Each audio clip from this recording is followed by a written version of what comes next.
C'est l'été, il fait chaud et on a envie que d'une chose, une piscine. Ou alors, si comme moi vous n'avez pas de piscine, vous dites tout simplement adieu au soleil et vous vivez comme un vampire pendant le temps de la canicule. Et alors, qu'est-ce qui se passe dans notre jardin? Wouh! Eh bien, autant vous dire que c'est pas la folie. Ça, c'est le pire qu'on puisse faire pour la biodiversité. Herbe rase, le sol est extrêmement sec, aucun abri pour la petite faune. Vous pouvez lui filer un petit coup de main en mettant des cailloux, des bûches, un maximum de choses sur le sol où la faune pourra se mettre à l'abri dessous et un petit peu au frais. Libre cours à votre imagination. Et puis il paraît que l'herbe rasée, c'est plus esthétique. Mais c'est très laid, non?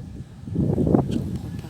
Tandis que si vous laissez quelques coins non tondus, ça servira déjà d'ombre et la fraîcheur restera un petit peu au fond du sol. Mais le vrai problème, quand il y a des canicules, c'est l'eau. L'eau disparaît et les animaux, ils ne peuvent plus boire. Et malgré ce qu'on vous dit par rapport aux moustiques tigres, pensez à aménager quelques petits points d'eau. Pas besoin d'avoir un super grand espace, un tout petit bassin peut ramener vraiment tout plein de vie. Je vais essayer d'y aller cette nuit pour vous montrer tout ce qu'on peut trouver.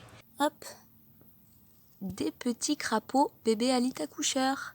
Et là, un petit peu plus gros, un adulte.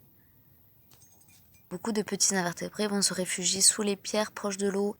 Ah, il y en a encore un petit ici. Et là, on peut essayer de deviner 3 petits têtards. On les voit un petit peu gigoter. Allez, gigoter. Une simple vasque ou un gros saladier pourra servir aux oiseaux. Ils viendront s'abreuver et pourront même prendre leur petite bain quotidien. Rien qu'une petite coupelle d'eau peut attirer tout plein de tout petits animaux qui vont venir s'abreuver la nuit. Pensez bien juste à faire une rampe de secours pour pas que les insectes ou les lézards se noient dedans. Donc surtout, n'oubliez pas de les vider tous les 2-3 jours maximum pour éviter une prolifération de moustiques. Regardez. Il y en a un qui était content d'avoir cette petite coupelle d'eau. Je vous promets, c'est pas moi qui l'ai déposée là pour la vidéo. Ces petites coupelles, elles peuvent vraiment servir à tout plein de petits animaux dans votre jardin.